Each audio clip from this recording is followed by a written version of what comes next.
Throughout October I made this little book just of ideas and doodles connected with the season, and I wrote a few little poems and some phrases. I just used ordinary cardstock, cartridge paper and watercolours.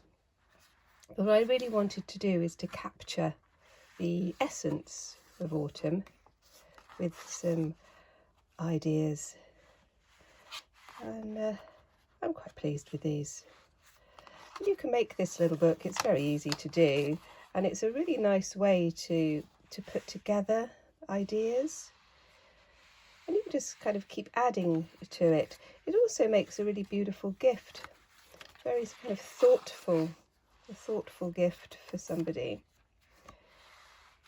And I just really like the texture of it, and I just think it's quite a sweet little thing.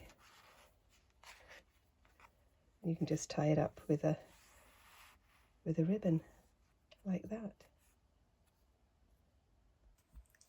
So if you'd like to learn how to make this little booklet, then the link is in the description and the comments, and I hope to see you there. Bye bye.